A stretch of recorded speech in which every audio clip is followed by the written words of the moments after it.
ერთი თემა ასევე ბულინგის, იმიტომ რომ ზოგი არის ხოლმე რომ მიუვარდება ხოლმე და ვაიმე რაღაცა მიიფარე ზოგადად ძალიან აფუჭებს მკერდს. ყველაზე კარგი მეთოდი იმისა რომ ფორმა არ გაგვიფუჭდეს, ისედაც ბევრი რაღაცის გადატანა გვიწევს დედებს, მუდმივი ტკივილი ეს უკვე პრობლემაა, სტრესი მქონდა და რძე უცებ გამიქრა. რაღაცა მითებიც არსებობს, ეს დამოკიდებულია მხოლოდ აი მოთხოვნა მიწოდების პრინციპზე, დედის ორგანიზმი არ გამოიფიტოს. მოგესალმებათ დედების პოდკასტზე, ეს ჩვენი მე-16 გადაცემაა. ჩვენი დღევანდელი გადაცემის თემა არის ლაქტაცია. როგორ გავუმკლავდეთ ლაქტაციის პერიოდს, რა პერიოდი არის რთულად გადასატანი, როგორ შეიძლება მარტივად გავუმკლავდეთ ამ ყველაფერს. საკმაოდ რთული საკითხია ზოგიერთ დედიკოსთვის, ზოგიერთთვის შეიძლება მარტივიც იყოს. ჩვენი დღევანდელი გადაცემის სტუმარი არის თაკო, ლალეჩელიგის წარმომადგენელი. თაკო, ორიოდე სიტყვით რო გვიამბო ლალეჩელიგის შესახებ და შემდეგ უკვე დაგისვა შეკითხვებს. მივესალმებ მაყურებელს. ლალეჩელიგა არის მსოფლიოში ყველაზე დიდი ორგანიზაცია, რომელიც შექმნილია მეძუძური დედებისგან, რომლებმაც მინიმუმ 1 წელი ყვება ბავშვი და ჩვენ ვეხმარებით სხვა მეძუძურ დედებს ჩვენი გამოცდილებით და ინფორმაციით, რასაც ვფლობთ ლაქტაციაზე. ძალიან საინტერესოა თქვენი საქმიანობა. დღევანდელი ჩვენი ეპიზოდის სპონსორი არის ავენტი, რომელიც დედიკოებს ეხმარება ლაქტაციაში. თაკო, სანამ დავიწყოთ, შენთვის რას ნიშნავს ლაქტაცია, როგორ იყო შენთვის ეს პროცესი? ჩემთვის საკმაოდ რთული აღმოჩნდა, იმიტომ რომ არ ვიყავი მზად, არ მქონდა საკმარისი ინფორმაცია, თუმცა შეგვიძლია ჩვეულებრივად მოვემზადოთ და გავიმარტივოთ, ასე ვთქვათ და ძალიან კარგად მართოთ ეს პროცესი ჩვენით. ბევრს გონია, რომ ლაქტაცია ასე ვთქვათ ბუნებრივი პროცესია. რამდენად ბუნებრივია, რეალობაში ყველაზე მეტი შოკი რამ შეიძლება გამოიწვიოს ამ პერიოდის განმავლობაში. ლაქტაცია კი ბუნებრივი პროცესია, თუმცა არის სირთულეები და ყველაზე შოკი ის არის, რომ დედები არ ელოდებიან ტკივილს და დისკომფორტს. და ამიტომ შემდეგ ძალიან ერთულებად ამ პროცესის მართვა და გაგრძელება. აი პირველი 48 საათი როგორია? რას ელოდებიან დედები ამ პირველი 48 საათის განმავლობაში? პირველი 48 საათი ზოგადად მშობიარობის შემდეგ ძალიან რთულია და სტრესულია და პლუს ამას ემატება ლაქტაციის სირთულეები და სტრესი, ამიტომ ამ პერიოდში ვთვლი, რომ ძალიან მნიშვნელოვანია მხარდაჭერა ოჯახის წევრების და ასევე მედპერსონალის სამშობიაროში.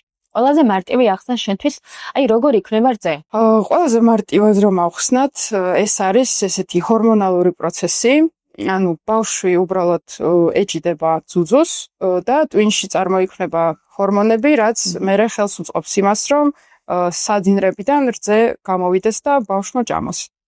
აი ხშირად არის ხოლმე ამბობენ, რომ აი რაღაცა საკმარისი რძე არ მაქვს, ან მოჭაბებულად მაქვს. როგორ გაიგოს დედამ საკმარისია მისი რძე თუ მოჭაბებულია, თუ არა აქვს, აი როგორ შეიძლება დავადგინოთ? ხშირად ან დედებს გონიათ, რომ აი ფიზიკურად გრძნობენ, ნაკლები რძე თუ აი ბევრი რძე და ასე შემდეგ. თუმცა ყველაზე მარტივი ხერხი, როგორ გავიგოთ ყოფნის თუ არა რძე, ეს არის ბავშვის წონის მატება. მხოლოდ ამის მიხედვით მსჯელობთ, გვაქვს თუ არა საკმარისი რძე. მოდი, ცოტა შევცვალოთ თემა და გადავიდეთ აი როგორ რაღაცას ესე ხშირად არის ხოლმე, როდესაც აი უკვე დედების რძეს ესე ვთქვათ, ყოვის პროცესი რო იწყება, ხშირად ამ ყოვის პროცესს თან სდევს ტკივილი. რა მქნას დედამ ამ დროს ისი გაკეთება შეიძლება? თანდევია ეს ტკივილი თუ ყველას ესე არ აქვს? ზოგადად ოდნავ დისკომფორტი შეიძლება იყოს პირველ დასაწყისში, ანუ პირველ პერიოდში, თუმცა მუდმივი ტკივილი ეს უკვე პრობლემაა და ანუ იმის ნიშანი, რომ რაღაცა არის შესასწორებელი. ანუ ჩვენ შეგვიძლია დავაკვირდეთ როგორ ეჭიდება ბავშვი ძუძუს, ანუ სწორად წოვს თუ არა და ასევე დედა როგორ გრძნობს მაგ პროცესში თავს. ანუ შეიძლება არაკომფორტულად იწვეს ან იჭდეს და ანუ ეგეც უმატებდეს ტკივილს და დისკომფორტს. მოქმედებს თუ არა დედის სტრესი, აი რძის მეტად არბი რო ქონდეს ან ნაკლები ქონდეს, როგორ ხდება ეს პროცესი? ზოგადად რძის რაოდენობაზე მოქმედებს აი ანუ რამდენად ხშირად და ეფექტურად წოვს ბავშვი. თუმცა სტრესს რა თქმა უნდა აქვს თავისი ეფექტი, მაგრამ არ არსებობს ესეთი რაღაცა, რომ აი სტრესი მქონდა და რძე უცებ გამიქრა. ხშირად ხდება ესე, რომ სტრესის დროს უბრალოდ ანუ დედა ანებებს ხოლმე თავს ძუძუს მიცემას, ანუ აღარ აძლევს ძუძუს ბავშვს და რადგან რძე აღარ გამოიყოფა და ბავშვი აღარ ჭამს, მერე ნელ-ნელა ცოტავდება. და ესე გამოდის, რომ ვაბრალებთ სტრესს. თუმცა, რა თქმა უნდა, სტრესის დროს ისეთი ჰორმონები გამოიყოფა, რომელიც ლაქტაციის ჰორმონებს ბლოკავს, აი ოქსიტოცინს მაგალითად, და შემდეგ რძეს, აი თვითონ ეს წამოსვლა რძის მართლა ფერხდება. აი თავი რა დავანებოთ სტრესს. რა შეიძლება იყოს სხვა გამომწვევი მიზეზი იმისა, რომ დედას რძე დააკალდეს? მაგალითად ხშირად არის, რომ დედას უნდა ხოლმე, რომ აბა უბრალოდ აი შევამოწმებ და აი ხელოვნურს დავუმატებ ცოტას. და ესე ცოტა დამატებაც კი მოქმედებს, იმიტომ რომ ყოველ ჯერზე, როდესაც ვუმატებთ ხელოვნურ კვებას, ამ დროს იმდენივე გრამი რძე უნდა გამოვიწვალოთ, იმიტომ რომ რამდენი რძე გამოდის ძუძუდან, იმდენი შემდეგი კვებებისთვის იქმნება და ამიტომ ამ კუილად დამატებებით ვაფერხებთ ამ პროცესს. აი შენ გამოწვალა ახსენე, ზუსტად ამ თემაზე მინდა რომ გკითხო, რა შემთხვევაში ურჩევდი დედებს გამოიწვალონ რძე და რამდენად ეფექტურია ზოგადად დღევანდელობაში რძის გამოწვალა? ახლა რადგან 21 საუკუნეა, ხშირად დედებს უწევთ სამსახურში გასვლა და გამოწვევა ძალიან კარგი ხერხია იმის, რომ ლაქტაცია გაგრძელდეს და რძე შევინარჩუნო. შორის ბევრ დედას რაღაცა შიში აქვს ამ გამოწვევასთან დაკავშირებით. კი, გამოწველაზე რაღაცა მითებიც არსებობს, ზოგს გონია, რომ თუ გამოიწველი მე რძე გაქრება და ასე შემდეგ, თუმცა გამოწველით შეგვიძლია როგორც რძის რაოდენობის დაკლება, ასევე მომატებაც შეგვიძლია და მაგალითად რძის მარაგის შექმნაც და შემდეგ მაცივარში და ან საყინულეში შენახვა. თანამედროვე ტექნოლოგიებით შექმნილი გამოსაწოლები, რაც არის ელექტროები, ფაქტიურად ბავშვის წოვასთან არის ძალიან მიახლოვებული, მარტივად ხდება ეს პროცესი. ყველაზე კომფორტული არის, როდესაც საწველი არის ელექტრო, თუმცა მექანიკურებიც არსებობს, მაგალითად თუ ჩვენ გვჭირდება ხშირი გამოწვევა, ან მაგალითად სამსახურში გავდივართ და მარაგის შექმნა გვინდა, მაგ შემთხვევაში რა თქმა უნდა ელექტრო დაგვეხმარება უფრო და თუ უბრალოდ აი ხანდახან საჭირო რძის გამოწვევა, მაშინ მექანიკურითაც შეუძლია დედას რა თქმა უნდა. მოდი ისიც უთხრათ დედიკოებს, რომ თქვენ ამ რძეს შენახვა შეგიძლიათ, იყიდება სპეციალური პაკეტები, ფილები, რომლითაც შეგიძლიათ, ესე ვთქვათ, მაცივარში შეინახოთ ეს რძე. მოდი მე მინდა მითებს შევეხო ახლა. მითებთან დაკავშირებით რას გვეტყვი? აი, ყველაზე განთქმული მითი რა გახსენდება? ბავშვის ძუძუთი კვებებით ან თუნდაც ლაქტაციის თემაზე. ძირითადი მე მგონი ის არის, რომ აი თუ დედა ჩემს ან ბებია ჩემს არ ქონდა რძე, ესე იგი არც მე მექნება. არ არის ეგრე. ეს დამოკიდებულია მხოლოდ აი მოთხოვნა მიწოდების პრინციპზე, რაც აქამდე ვახსენე. თუ ყველაფერი, აი თუ ინფორმაცია იცის დედამ, თუ რა თქმა უნდა არანაირი აი რაღაცა ისეთი სერიოზული პრობლემები ჯანმრთელობის არ აქვს დედას, რაც აქვს დაახლოებით 3% სოფლიოში, ეს არის პროცენტი, რომელიც აი ნამდვილად ვერ ყვებავს ძუძუთით. დანარჩენს შეუძლია, თუმცა საჭიროა აუცილებელია მხარდაჭერა და ინფორმაცია, სწორი ინფორმაცია. ჯადოსნურ ჩაიზე გითხარ? რა ხდება ჯადოსნური ჩაის დალევის დროს თუ საერთოდ არ მჭირდება ამ ჩაის დალევა? ჩაი და სუპები კი. ზოგადად ცხელი სასმელი ეხმარება დედას რომ მოდუნდეს და ორგანიზმს რომ მოდუნდეს და ამ დროს დადასტურებულია, რომ უფრო მარტივად გამოდის რძე უბრალოდ სადინრებიდან. თუმცა ეს იმას არ ნიშნავს, რომ უცებ უფრო მეტი რძე დგება. ხშირად არის ხოლმე, რომ ესე გრძნობენ, რომ ვაიმე რაღაცა ბევრი ჩამიდგა და არა და ეს უბრალოდ იმის გამოა, რომ მოდუნდა ორგანიზმი და სადინრები კარგად ესე გაიხსნა და კარგად გამოვა რძე მაგ დროს. ის საკითხი გავიგეთ, მაგრამ ძის ესე ვთქვათ ეფექტურობა, აი რაღაცა ვიტამინები თუნდაც ბევრჯერ ამბობენ ხოლმე, რომ დედის რძეზე ძალიან ბევრია დამოკიდებული. რითი უნდა იკვებოს დედა ამ დროს, როდესაც ბავშვი ესე ვთქვათ ძუძუზე ყავს? ზოგადად დედამ უნდა იკვებოს თავისთვის, იმისთვის, რომ არ გამოიფიტოს და ორგანიზმმა მიიღოს ყველანაირი ვიტამინი და რა თქმა უნდა ჯობია რომ ამოიღოს fast food-ი და ეგეთი საკვები. ბავშვი ნებისმიერ შემთხვევაში მაინც აიღებს ვიტამინებს დედის რძიდან, როგორც არ უნდა ჭამოს დედამ. აქ მთავარია ის, რომ დედის ორგანიზმი არ გამოიფიტოს. რა თქმა უნდა, ჯობია რომ ჯანსაღი კვება იყოს ამ ლაქტაციის პერიოდში. ხშირად არის ხოლმე, როდესაც უკვე დიდები არიან, 1, 2, 3 წლისები არიან ბავშვები, მაგრამ დედებს მაინც ძუძუზე ყავთ ეს ბავშვები.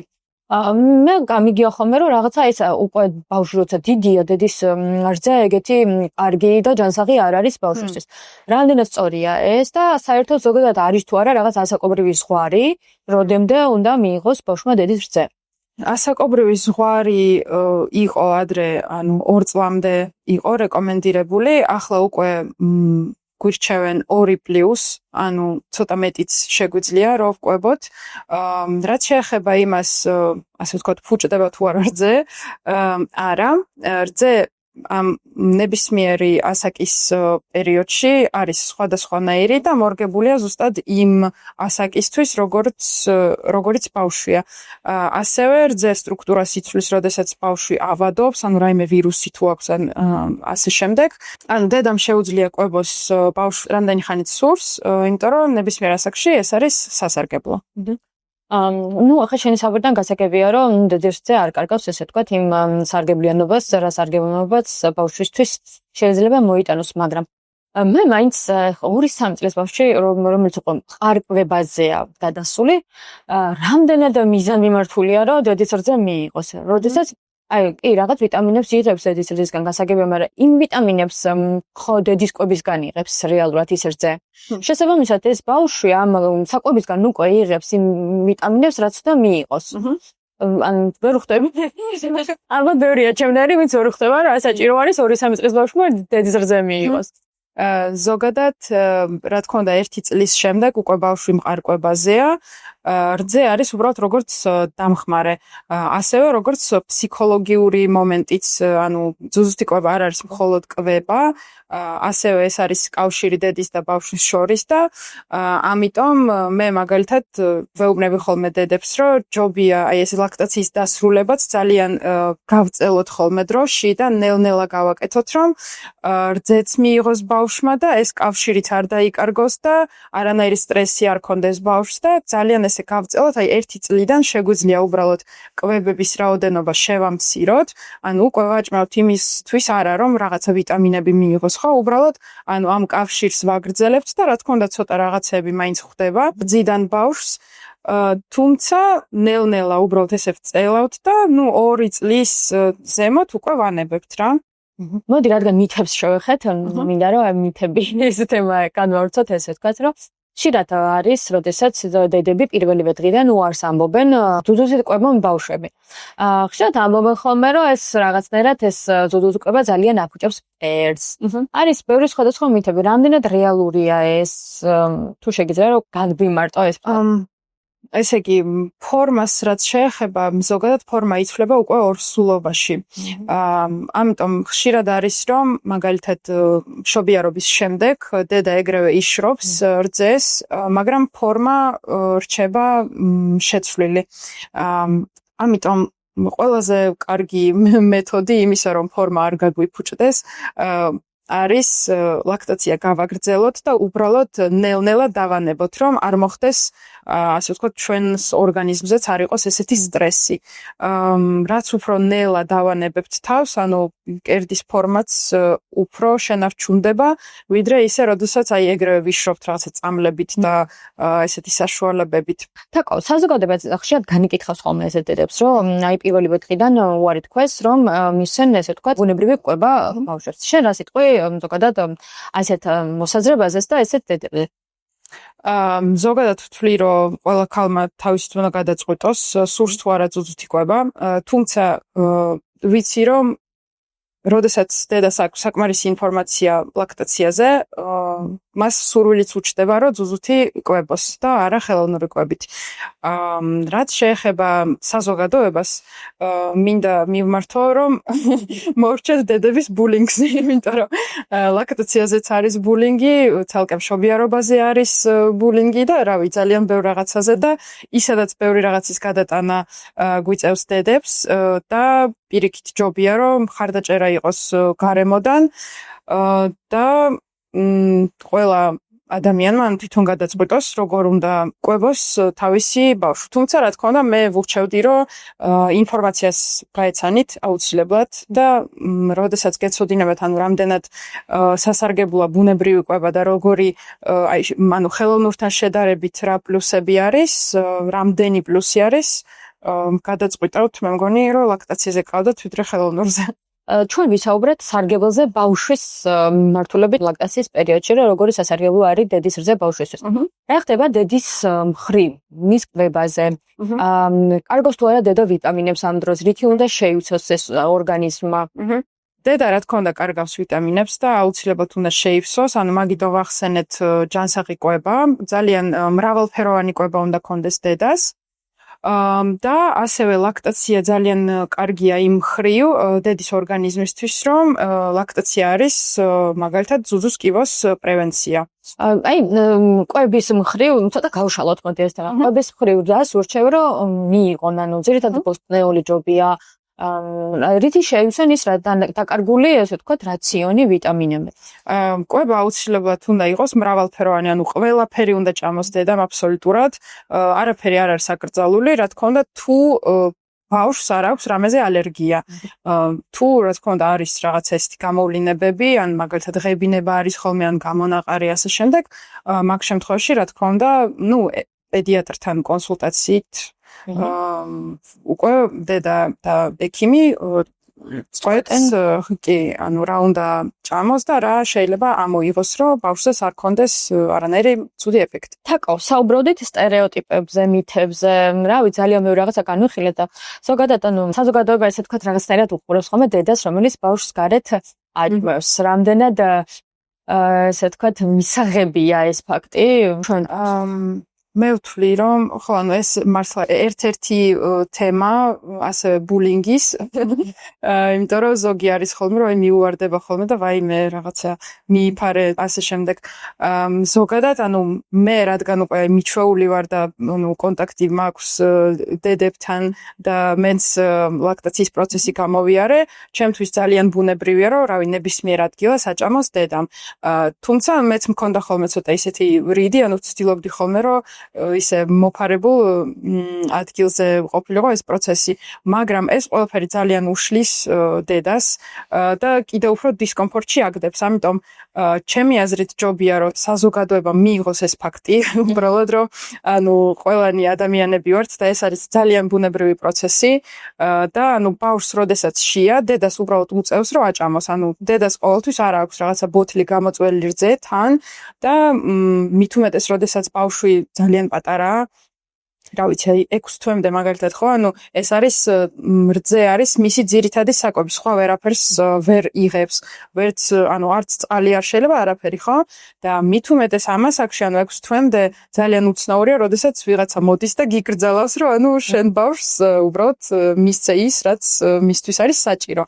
ამიტომ ვთვლი, რომ ანუ საზოგადოებას უბრალოდ უნდა ავამაღლოთ ეს ცნობიერება, კი და შეიძლება გვეშველოს ცოტა მაგ მხრივ. თაკო, ძალიან დიდი მადლობა, რომ იყავით ჩვენი სტუმარი დღეს. მე კი შეგახსენებთ, რომ ჩვენი გადაცემის სპონსორი დღეს იყო ავენტი. ასევე არ დაგაუწყებთ ჩვენი არხის გამოწერა, დაგვიწერეთ კომენტარები და დაგულაიქეთ ვიდეო.